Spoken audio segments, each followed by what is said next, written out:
अस्सलामुअलैकुम my YouTube family, कैसे हैं आप सब लोग। आप सब लोगों को वेलकम टू किचन एक्सप्लोरर। और आज हम बनाने जा रहे हैं अंडे और बेसन का हलवा, जो कि हम इसे पीसेस में सेट करेंगे और आराम से हम कंटेनर में रखकर इसे इजीली खा सकते हैं। और ऐसे आप चाहें तो गरम करके भी इसे खा सकते हैं, ये मल्टीपर्पज़ होता है। तो चलिए जी, जल्दी जल्दी हम इंग्रेडिएंट्स को देख लेते हैं। सबसे पहले मैंने ले लिया हाफ़ केजी बेसन और इसे अच्छे से छान लिया है ताकि कोई भी लम्स ना पड़े, और एक्सेस थोड़ा सा दाना भी अंदर होता है तो वो भी सीव में ऊपर की तरफ रह जाता है। मेजरिंग मैंने 1.5 कप लिया है चीनी, जो मेरा 250 ml वाला कप होता है वो मैंने मेजर करके 1.5 कप लिया है चीनी।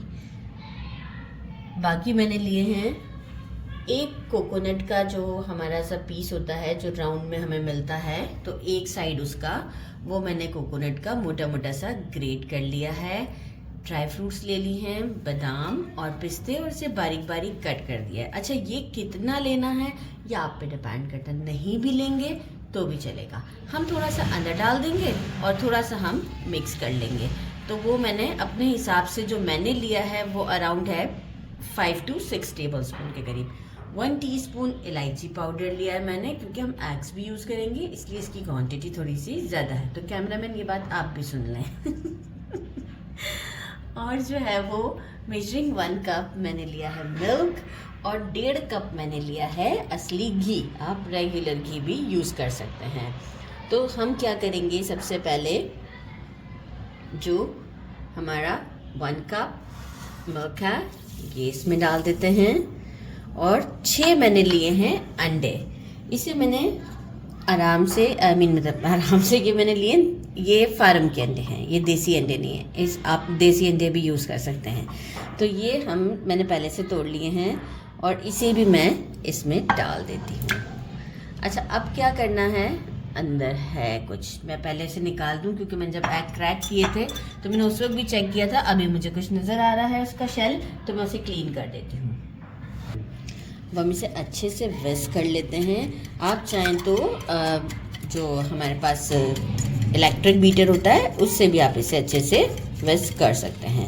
तो काफ़ी देर तक आपको इसको विस्क करते रहना है, क्योंकि जो है वो एग में भी एक आपको होता है कि कोई चीज़ ना होनी चाहिए, लाइक कि पूरा एक जैसा दिखना चाहिए, और शुगर भी अप्रॉक्स 50 to 60% के करीब डिज़ोल्व हो जाएगा इसमें।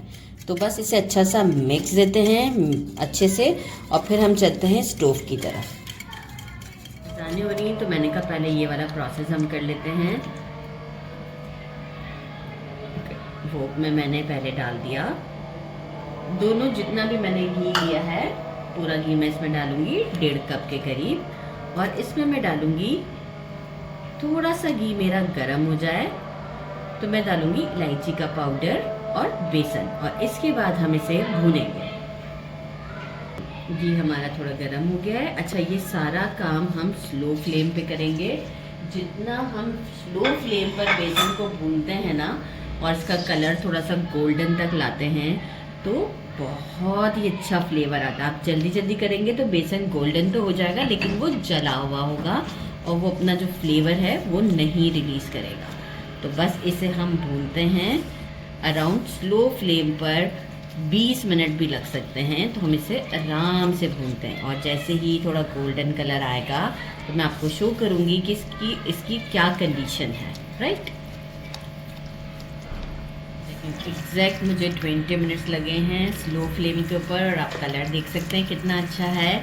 मतलब इसी तरीके का ग्लूको बिस्किट टाइप का शेड आ जाना चाहिए। राइट, अब हम क्या करेंगे, यहाँ पर करते हैं फ्लेम को ऑफ, और जो ये हमारा मिक्सचर है इसे हम इसमें मिक्स करते हैं इस तरीके से करते हुए। राइट, फ्लेम को अभी हमने ऑफ कर दिया है, क्योंकि अगर हम इसे वैसे ही ऑन फ्लेम के साथ करेंगे तो हैंडल करना थोड़ा सा मुश्किल हो जाता है। अच्छा, जो एक्सेस शुगर भी है वो भी मैं इससे स्पैचुला से इसमें ले लेती हूँ। अभी फ्लेम ऑफ ही है और मैं इसे एक अच्छा सा मिक्स दे देती हूँ। इसके बाद मैं इसे फ्लेम को अगेन ऑन करूँगी। तो एक अच्छा सा इसी तरीके से मैं मिक्स देती हूँ, फिर आपको शो करती हूँ कि फ्लेम ऑन करना है। अच्छा सा मिक्स दे दिया है, आप देख सकते हैं। अब मीडियम टू लो के दरमियान मैंने फ्लेम रखा है और अब मैं इसे कंटिन्यूस कुक करती रहूँगी जब तक कि ये पैन को ना छोड़ दे। जैसे इस स्पैचुला में घुमा रही होंगी ना तो ये फिर इसे छोड़ने लग जाएगा। तो बस अभी हम इसे मीडियम टू लो फ्लेम पर कुक करते हैं और देखते हैं कितना टाइम लगता है। 10 मिनट लगते हैं कि 15 मिनट लगते हैं। इतना गोल्डन हमें करना है। और यहाँ हम क्या करेंगे, स्टोव को करते हैं बंद और ये देखिए इस तरह से दानेदार सा आपको फील होने लगेगा, जैसे कि हमें बजरी बजरी टाइप का फील होता है। थोड़े से ड्राई फ्रूट्स हम उस पर गार्निशिंग के लिए बचा लेते हैं और थोड़ा सा कोकोनट बचा लेते हैं बस। और बाकी हम इसमें स्टोव बंद कर दिया है और इसे मिक्स करते हैं। मिक्स करके एक ट्रे मैंने ग्रीस कर दिया है, हम इसे उस ट्रे में बिल्कुल सेट कर देंगे और इसके बाद हम इसे कुछ देर के लिए ठंडा होने के लिए छोड़ देंगे। ट्रे मैंने ग्रीस किया हुआ है, इसे इसमें ले आती हूँ।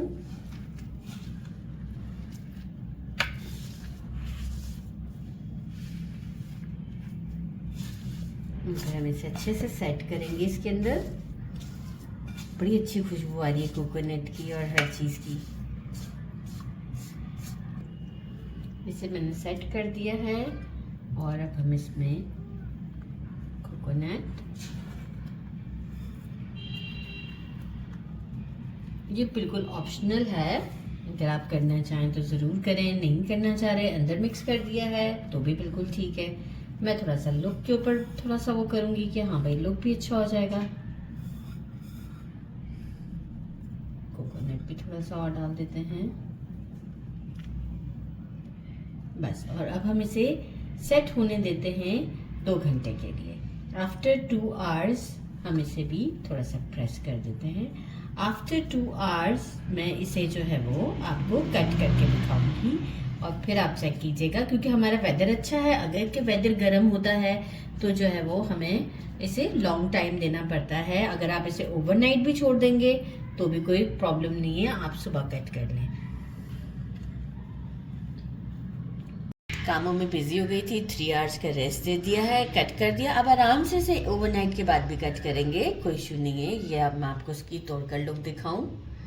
ये देखिए, ये सॉफ्ट, कितना सुपर सॉफ्ट लग रहा है, बहुत टेस्टी है।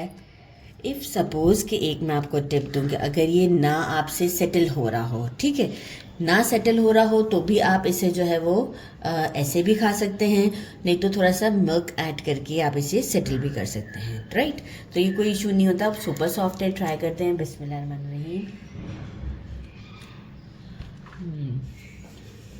बहुत टेस्टी है, बहुत ज़्यादा। ज़रूर ट्राई कीजिएगा। मेरे चैनल को लाइक और सब्सक्राइब करना नहीं भूलिएगा। अपना ख्याल रखिएगा। अल्लाह हाफिज़।